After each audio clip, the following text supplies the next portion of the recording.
For as much noise the Iranian ballistic missile strikes on Israel made today, as far as we know, nobody died. In fact, it looks like more people actually died from gunfire in Jaffa than from the ballistic missiles. In fact, from what I saw, the only casualty that have come from the ballistic missiles were from interceptions, where then the destroyed missiles fell on people. With one case being captured on camera, and I saw that one Russian simp, Aiden, I forget his name. Somebody in chat will remind me, who's much more of a hater than I am. He runs some podcasts, it doesn't really matter. Him and a bunch of others were saying that it was a Jordanian, that this missile fell under a Jordanian. But no, it was actually a Palestinian man in the West Bank. So the only victim of the Iranian attack on Israel with 180 to 200 ballistic missiles was a Palestinian man in the West Bank, not even what is considered territorial Israel, 1967 borders. Kind of wild to think about. But the thing is about Iranian ballistic missiles is they're not known for being terribly accurate weapons. You could almost call them like the shotguns of the ballistic missile world. They really are. They have a wide range for when they're aiming generally at Israel. Whether it's just an intent to like wear down Israel's air defenses, or if it's an intent to just see like, well, if we can hit generally in Israel, that sends the message. From my perspective, from what I saw the Iranians do today, after the death of Nasrallah, the leader of Hezbollah for over 30 years, who has been in hiding and did everything he could to try to stop himself from being zapped by the Israelis. He's never doing these public appearances and big speeches in front of giant crowds. He's always being broadcasted on television or on projectors because he's in some underground facility giving the speech so the Israelis would not take advantage. And then he's taken out. And after he's taken out, they then start an operation into southern Lebanon. This is after, mind you, the Israelis have already done some assassinations and some work inside Iran itself, including in Tehran, in the capital. I don't even want to get into the pager stuff. And so I think Iran felt like it had to stand up for its proxies. It felt like it had to establish deterrence because after so many rings up the ladder being walked by the Israelis, they didn't want to be left behind and feel like they were not effectively putting up deterrence, because the longer they wait, maybe the weaker their response, the more eager the Israeli government, Netanyahu, will be. And I do not think if Netanyahu smells blood in the water, he is somebody to let bygones be bygones. Anyway, even though there was no civilian casualties outside of the one Palestinian, the attack itself was, I don't know how to describe it, but I've seen like missiles coming in before. I've seen interceptors coming in before here in Ukraine, but I haven't seen a missile attack like this on Israel for the entirety of this war. I've seen stuff like this somewhat over the city of Kiev and others, but I've never seen this in Israel before. So this really is, I think, the most significant ballistic missile attack of the entire war on Israel and from Iran on Israel. And you can expect an Israeli response soon. I don't think this is going to end with Israel saying, well, we got Nasrallah, we're invading Lebanon, so it is what it is. I think the Israeli government got a lot of flack from their right for not being stiffer in their response the last time they had this type of confrontation with the Iranians, and that they're going to be stiffer in their response now. And I would even suspect that there is going to be strikes inside of Iran itself, on top of hitting proxies, possibly in Iraq, probably in Syria, continued bombing in Lebanon, but that was going to be happening regardless, so it's kind of hard to find the overlap. Maybe the Houthis in Yemen, which have been threatening to fire missiles at Israel in response to its invasion into Lebanon. But let me show you this feed. So this is the feed from ABC News. A lot of the journalists in Israel are set up on, Western journalists, they're set up on buildings, and they got these live streams going 24/7. In fact, we've got one live stream right here that you can just look at.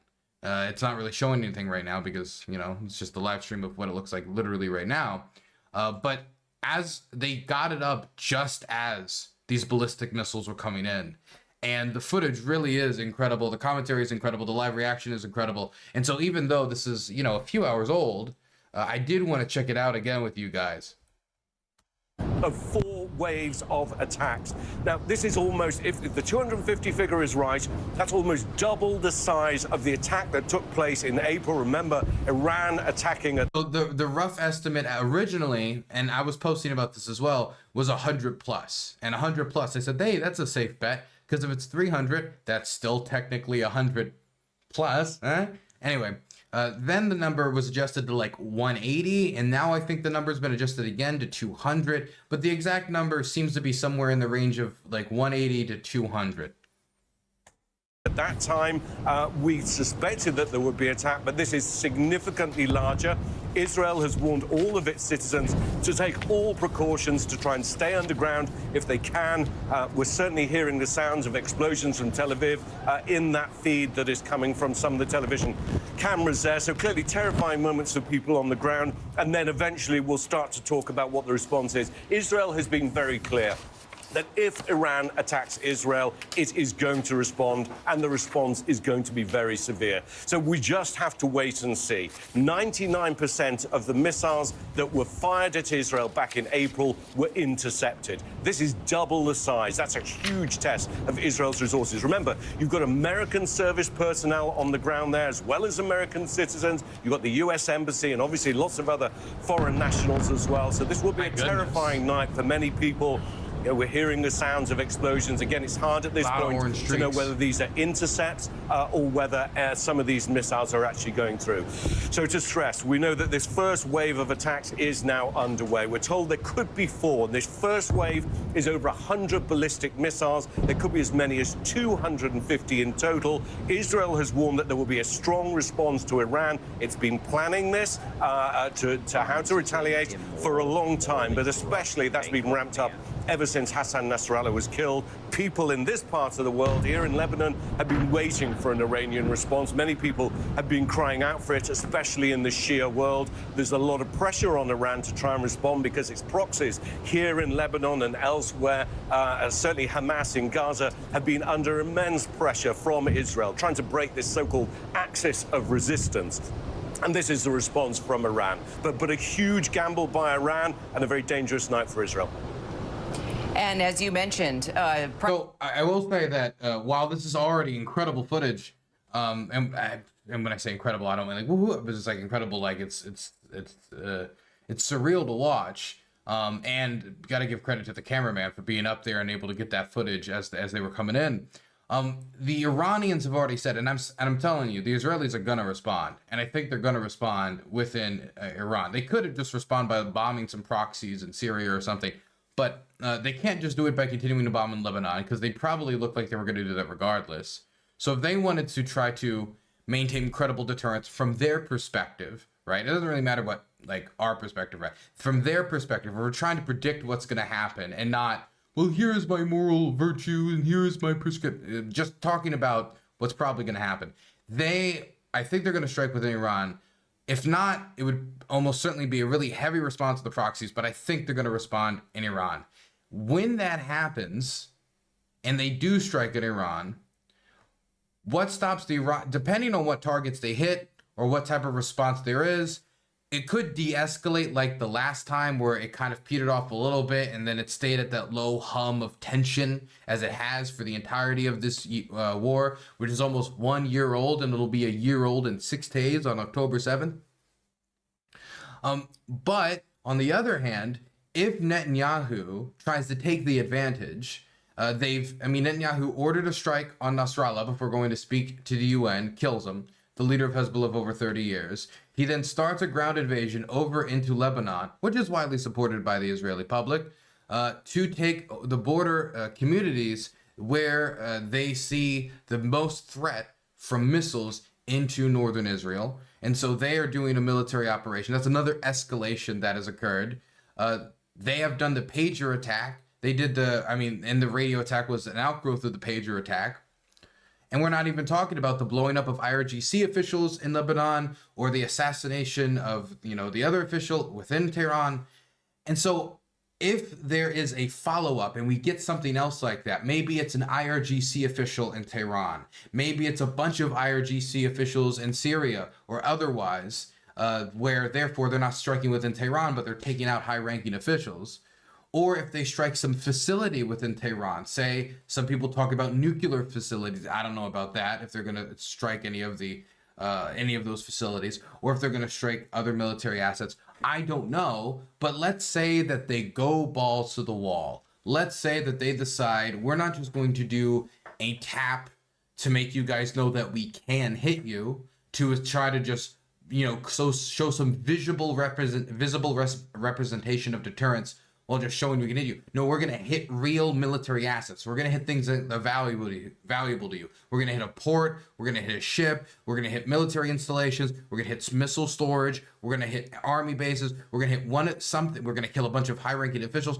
If they do something of significance, then this has the potential of spiraling out from there. Because so far, while there has been damage to Israeli infrastructure, the Jaffa attack seems to be doing more fatal damage. And again, the only casualty of this attack, the only fatality, is a Palestinian man in the West Bank who had an Iranian ballistic missile fall upon him. And when I say fall upon him, I'm seeing the video. It no longer has the warhead. It is just the tube of the ballistic missile with the fins at the back. Gigantic, mind you. These things are huge. And if you've seen the crater, they leave quite an impact and just falls on top of him. And so that gives the Israelis the opportunity to hit, but not escalate further. But I don't know if the Benjamin Netanyahu government has no interest in doing that, especially when they've already shown that they're willing to go into southern Lebanon, they're willing to kill Nasrallah, they're willing to do assassinations in Tehran. So whether or not they're going to go balls to the wall or they're going to try to have some limited strike, which I know that's crazy, saying limited strike, but limited strike, I cannot tell you. I cannot tell you. My goodness. Oof. 180 to 200 ballistic missiles. Escalation where is Sullivan? I feel that Iran is too ego-driven. That if they respond back to not look like bitches, then Israel activates its trap card and retaliates back. It's a question of who's going to be the first one to say, fine, I'll tap you back, but it'll be a love tap. And I hate to call it that, but I don't know how else to describe it, where we're not going to try to kill all these high-ranking officials or take out this really valuable military asset where you would feel like you have to hit back hard, but we're going to hit you in a way that shows that we can hit you, but not in a way that damages you so badly that you feel no need to escalate, that you feel a need to escalate or a need to hit us back in a way that might make us feel like we need to escalate further. Probably hit some oil infrastructure. That is something that would be an escalation, considering how reliant the Iranian economy is on oil infrastructure. I mean, when you see 90% of their exports going to China, really essential for the Iranian-Chinese relationship, really essential for the Iranian economy. Something like that would certainly be an escalation. And it would indicate the targeting of something that isn't a military. How do you justify something like that? Maybe to the Israeli public, you could justify it as, hey, look, we're taking out the financing capability of the Iranians, sending munitions and money to Hezbollah. And you could justify it that way, but to everyone else, it's going to look like you could have struck an army base, you could have struck munitions facility, and instead you targeted the stuff that is not only funding, war and conflict, but is also funding social services, also keeping the Iranian economy afloat. And if Netanyahu is going to go out there and make a speech about the liberation of the Persian people, that might fly in the face of that a little bit. I don't really know how much, because, the ability to finance a war is definitely part of a war, but still, it might clash with the messaging. But I don't think that messaging really had to do with the Iranians otherwise. Anyway, I think it mostly had a Western audience, maybe targeted towards the Iranian diaspora. It's not like most Iranians are really listening to those messages, or that Iranians have any love for Israel. Even when you look at the Iranian opposition in Iran, most of them are not huge fans of the Israelis. They might not be as committed to Israel's destruction as certain members of the regime, but they're still not friendly towards Israel. Maybe hit another Shaheed plant like they did last year in Syria. Iranian monarchists seem to like whoever hurts Iran. Oh yeah, of course. The Iranian monarchists just want the regime to burn and then the king to come back. Which, can I just say, if the regime is going down, I don't know if bringing back the monarchy is a brilliant idea. I don't like, oh, hey, I got an idea, guys. You know, the system that was so brutal and repressive and ineffective in dealing with dissent and critique and the economic problems of many Persians, many Iranians, whatever you want to call it. Let's bring them back after the regime goes down. It just doesn't seem like a good idea. It's like, oh, so the Soviet Union's collapsed. Okay, Mr. Romanovs, back in business. Oh man, will there be a hurry to bomb Russia before stuff gets way too out of hand around Israel? Will there be a hurry to bomb Russia before things get too out of hand around Israel? Do you mean that there'll be a hurry to push the advantage against the Russians before the munition constraints pull resources away towards a regional war in the Middle East? Well, I do think that part of the reason the United States government doesn't want a regional war in the Middle East is it does have multiple resource commitments in Taiwan, in Ukraine, and having to pull more 155 millimeter shells over to the Israelis is not something that would be productive towards our goals in either country. Oh, we got some updates actually. I want to see. Iran's ambassador to the UN says strikes on Israel came in response to Israeli acts of aggression.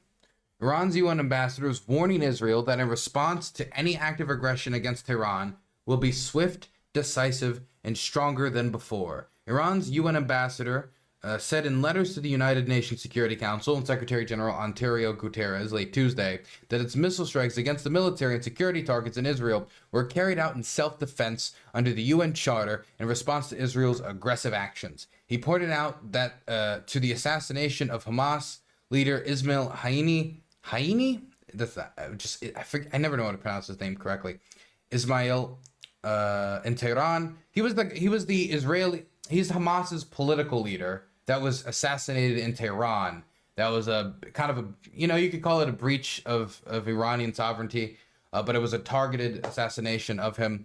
And it really pissed off the Iranians, but they didn't really give a super big response at the time. The detonation of pagers in Lebanon, so the assassination in Tehran, yeah, that pissed them off. That's what I thought it was.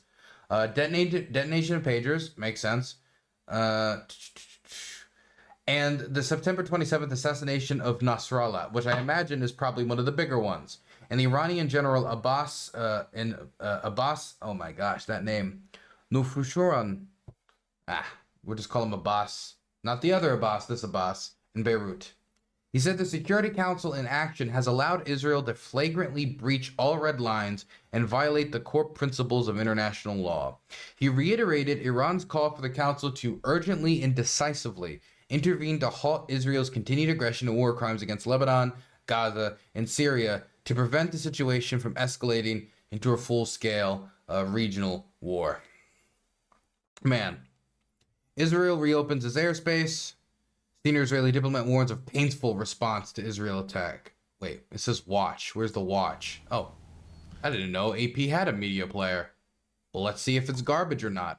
I judge media organizations a lot on this. And most AP reporters I've been with, can I be for sure, chill, good people, good to hang out with. Some of them are high string, but most of them are chill. Good afternoon. Just hours ago, the Iranian regime... Did I say high string? High strung, sorry. My gosh, my English is off today. Just hours ago, the Iranian regime launched an unprecedented assault on Israel, launching close to 200 ballistic missiles at our civilian population. An attack on this scale has not been seen since the Blitz of London. 10 million people were forced into bomb shelters. What? Wait, an attack on this scale has not been seen since the Blitz in London. So if we're talking about 180 to 200 ballistic missiles, I don't think that's true. I think there's been larger attacks in Ukraine. And it depends too, because we're talking about ballistic missiles hitting Israel. I don't think it really matters necessarily like if it hit Tel Aviv or like outside. I mean, the one guy that died, it was a missile getting intercepted over Palestine. It fell on a guy and killed a Palestinian. So if we were to like add up all the missile and drone attacks, and because he said air attacks, he didn't say the biggest ballistic missile attack since, right? Even though the Blitz was a lot of dropped bombs and, you know, cluster bombs and stuff that was being dropped. No, I don't think that matches out. What do you mean biggest air attack since the Blitz? This is just an appeal to Western sympathies. I'm not trying to be mean. It was a big attack. The biggest air attack since the Blitz? I don't think that's true. Hell, wait. Since the Blitz of London, civilian population. An attack on this scale has not been seen since the Blitz. Also, wait, if we're talking about air attacks generally speaking, we could just talk about the Gulf War. Or like the initial bombardment of Iraq. I mean, Vietnam? What does he mean by air attack? Is he just mean ballistic missiles and only ballistic missiles? Because maybe if you just narrow it down to only ballistic missiles, then I think it might be true. But just air attack? I don't know. Just seems a little vague and wide there. Don't think it's super accurate, but okay. Whatever. Of London, 10 million people were forced into bomb shelters. Imagine the entire population of New York City in 10 minutes have to seek shelter. Children, babies, elderly. That's what happened in Israel.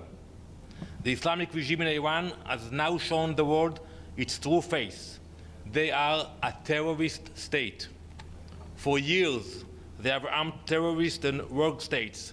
They are responsible for the death of innocent civilians across the globe, from Europe's war zones to terror attacks in the Middle East, from embassies in Latin America to assault on US personnel. Iran's blood-stained fingerprints are everywhere. Until now, they have hidden behind proxies, but the mask has dropped. They have exposed themselves directly, launching hundreds of missiles into civilian areas. Their evil is now laid bare for all to see. I have called for an emergency session of the Security Council to convene as soon as possible to discuss this unprecedented attack and to issue a clear, unequivocal condemnation of Iran. Let me be very clear. We will defend our people. We will act. Iran will soon feel the consequences of their actions. The response will be painful. Oof. Okay, so it was 180 missiles. Okay, so I was saying it was 180 to 200. So now we know it's 180 specifically. Okay, I think he must, if I give the benefit of the doubt, and we just say it's the largest ballistic missile attack ever. Okay, we'll just ignore that earlier statement and just go off the rest of this. Yes, Iran, the difference between this and say the majority of previous strikes is that the majority of previous strikes were done through proxies. And so the way it would work is that Israel would do something to escalate, or Israel would do something that was not liked by the axis of resistance, as they are referred to.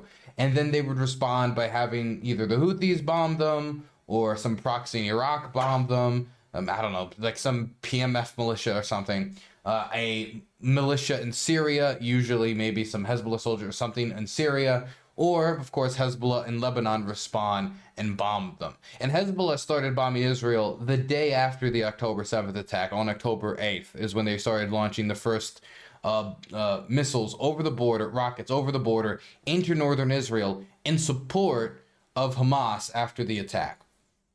And so these types of attacks have been mostly done through proxies. And the reason that they're done through proxies is because that gives them a level of separation where the Israelis would be expected to strike the proxy, not the backer of the proxy. It also gives the person responding some wiggle room to do damage to someone else except their geopolitical opponent if they're fearing escalation. For example, American soldier gets hurt in the Middle East by a proxy that bombs them with Iranian-supplied weapons. Well, you can take out 50 of these proxy fighters, and it will mean probably very little in comparison, and I'm not trying to say like their lives are little, but it means very little that in comparison to, relative to, if the American government was to instead say, we're going to go into Iran and we're going to bomb the factories that made these. We're going to bomb all of the ammunition factories that are making these rockets before shipping them to Iraq. These would be two totally different responses. And it allows the government to say, I don't want to do the latter. I'm just going to, it gives them wiggle room as well. So in a way, diplomatically speaking, a proxy can actually be useful to both the attacker and defender in the fact that it gives them flexibility and options in choosing how to advance forward if they don't want to escalate. Of course, that can be ignored and they can just go directly to the source anyway, but it gives the person options. But when Iran decides to launch 180 missiles directly at Israel, even if there was pre-warning in some way, or even if it didn't kill anybody in Israel and the only person it killed was a Palestinian, this is a direct attack. And so from the Israeli perspective, they could view it as a direct challenge to their sovereignty as they viewed it last time something like this happened, and therefore they have to respond directly, which is why, again, as I said earlier, I suspect the Israelis are going to strike inside of Iran. I'm hearing rhetoric that sounds like they want to, at the very least, go tit for tat. If you strike inside our borders, we'll strike inside your borders. But I still have yet to decipher if they plan to really hit military targets, hit IRGC officials in Iran while pounding proxies across the region. Because I heard one statement that said something about like the entire Middle East shall see a response, which suggests to me that if it's not just going to be a bombing within Iran, it's also going to be a bombing of different proxies, possibly taking advantage of the situation. I don't want to say taking advantage as if like, haha, they got bombed, just like Israel was planning the whole time. Like, I can't assume I make these things, but the idea is that they would take this opportunity to escalate and then hit targets or assets that they've been waiting to hit because there were restrictions that they felt like they couldn't pass, like striking within Iran without getting the ire of either their backers or possibly even the Israeli public that might not be super excited for a wider Middle Eastern war, but after getting struck by 180 missiles would now be a lot more forgiving in direct strikes. Just like how, for example, why the Israeli public is a lot more divided on negotiating with Hamas in the south in order to get that hostages released. When it comes to an invasion of southern Lebanon to curb stomp Hezbollah, they are absolutely on board. The wide swath of the Israeli public is on board because they want to see Israeli civilians return to northern Israel, because 70,000 have been displaced due to the rocket fire for basically a year now, because the rocket fire started on October 8th and we are 7 days away from October 8th. Mr. Benjamin Netanyahu doing at this moment? The question is, like, do they want to mess with the tipping point? Or would they be more than willing to go over the tipping point? Because you just killed Nasrallah, you're invading southern Lebanon, right? While you're still fighting the war in Gaza, that still has no end in sight, as we could see. No negotiation yet over the hostages. So, like, how, like, what, at what point would it be, would the Israelis say, we cannot risk this going any further due to this, the idea that it would spill over and just become a full-blown regional war? Is that something he has concerns about? And I think that would dictate the response. Or if he thinks from, like, previous Iranian responses or the fact that maybe this killed nobody, I don't know how he really is measuring this from a purely strategic level, not like, how does this make the Israeli public feel when it comes to their safety level, how they're going to respond or how they're measuring this. I can tell you what he's been doing over the past 15, 20 years, Kira, and that has been selecting targets. This is something that Israeli intelligence has... Oh, no, they certainly have targets. They certainly have targets that they could hit. They certainly got the lists. It's a question of whether they would choose this moment to do something like that after the death of Nasrallah, the invasion of southern Lebanon. Because if they were to follow this up by, say, hitting like a research facility that was making weapons of a variety that are highly illegal for them to have, then I think that would be such an escalation that the Iranians would have no choice but to fire back in a way that wasn't zero Israeli casualties. And of course, they'd still have some choice, but from their perspective, like, at what point do they get hit in the face and have to say, if we don't hit you back in a way that hurts, we're not establishing deterrence? has been talking about for a long time. They know where they want to hit in Iran. They have been thinking about this. They have been accumulating intelligence through analysts, through agents on the ground for many years. They have been prepared for this. They have both the defensive capabilities to knock those missiles out of the sky that are incoming and offensive. Iran was aiming for Israel's chief strategic locations in major cities. Why wouldn't Israel respond in kind? Well, I mean, they can aim in the general direction of these things, but there's a difference between firing enough knowing that you have to destroy them with accurate weapons that can do the job, and firing 180 ballistic missiles that are highly inaccurate and none of them end up hitting target or like killing anybody. And like there is a difference here. Again, like either you could say that the Iranian ballistic missile attack was ineffective and it didn't hit anything because they are just generally ineffective and hit anything, or that they don't want a wider war. They don't feel ready for a wider war. They don't think their economy or their public, or for any number of reasons, they don't want a wider war. And so again, this is an attempt to establish deterrence, not, oh, we failed and we didn't really know how to properly hit Israel. It depends on how you're looking at their intentions. Capabilities in terms of its air force and their own missiles that are capable of hitting Iran. What they select, how hard they intend to go remains obvious. I got the impression Iran did this attack to give Hezbollah a break to regroup. I think Israel should stay focused. I mean, I don't know if it would give them a break to regroup. I mean, the Israelis did say about like a week and a half ago, it would take them like a week to get ready. So we are hypothetically within the time window that the Israelis would be ready for such an operation. We're already getting reports about border crossings. Of course, the bombing and preparatory stuff is already well underway. But I really don't know how much resources they could divert away from that. It's not like the Israelis are going to be firing artillery shells or dropping, you know, what is referred to as, I don't want to get into it, dumb bombs, or like doing ground operations in Iran. So the type of resources they would be utilizing against Iran anyway, if they wanted to strike into Iran, would be different.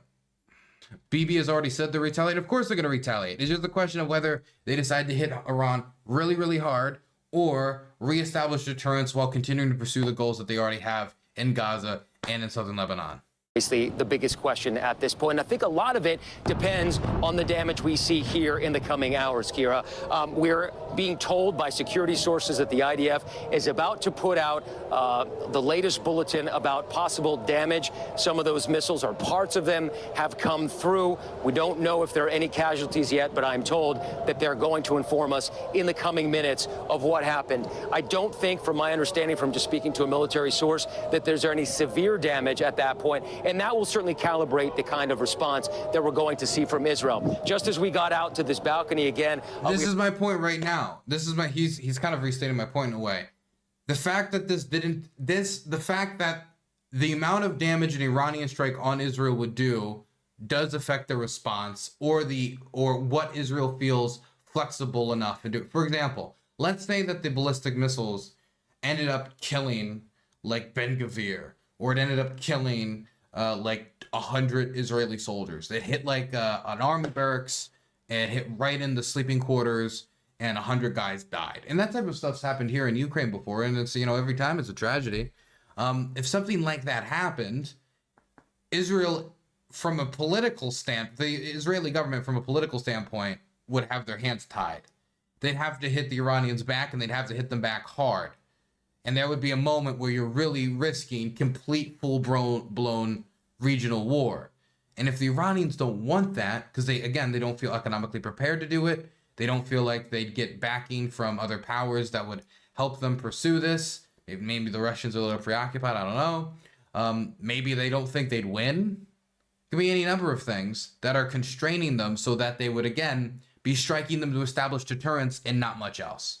We heard additional booms of those interceptors. Now, all of this aerial warfare, Kira, is happening tens of thousands of feet in the air. And those booms that we hear are delayed by seconds. The intercept's happening way out, probably 15 miles from where we are. We don't know the damage because Israel won't say what happened to the military sites. I guess, yeah, that's fair. The Israelis are probably going to be hush-hush about exact damage in the immediate aftermath, unless it's like in civilian areas where everybody can widely see, or like civilian casualties, stuff like that. But we haven't been given any indication that they've lost any important military resource. I saw a couple of them go out just before we ran into the shelter. Now, when we talk about those ballistic... By the way, I hate to do this, and I really don't want to bring this up, but I feel like I have to. Having a military facility in the same neighborhood as a civilian facility does not mean that it's using human shields, okay? If your building is separate from, say, like a mall or a cafe, and you're on one side of the street and it's on the other side of the street, that is not the same as human shields. Classifying it as human shields or painting it as human shields kind of removes the original purpose of this, which was to say that here's the building, civilians are in this building, military assets in this building, it's a human shield. It's not that, oops, I missed my target and I hit civilians. These are two totally different things. Somebody asserting that it's a human shield or it's the same thing, you should just like disregard at face value. Additional missiles, I think, certainly before talking about what's next, although I think what is clear, Kira, is that there is going to be a next. The question is, does it happen in Lebanon? Does it happen direct on Iran? It's unclear. One more thing about the missiles, if you'll indulge me.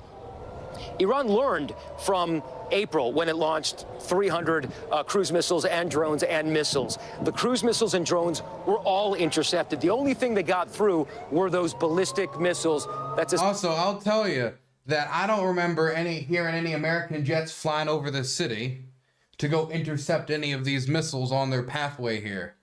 I don't remember that happening. Or any other regional powers participating in that.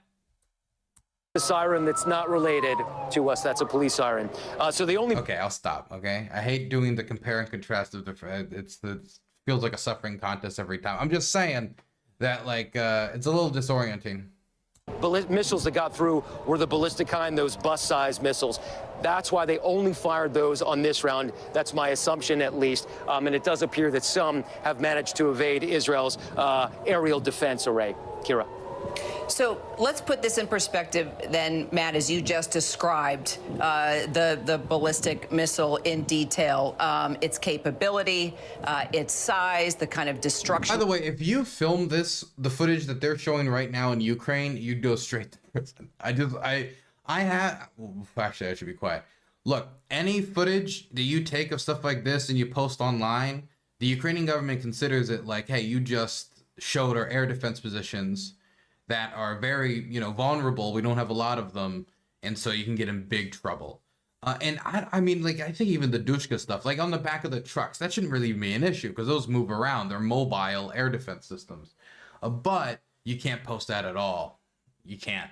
It can leave behind. If we look back to Iran launching, it was about 120 ballistic missiles and dozens of cruise missiles and hundreds of drones back in April. You were saying 99% of those were intercepted. Our Martha Raddatz also telling us that as well. Now Iran expected to carry out 2 waves here and launch 240 to 250 missiles, aiming at 4 targets there in Israel, including Mossad headquarters and 3 air bases.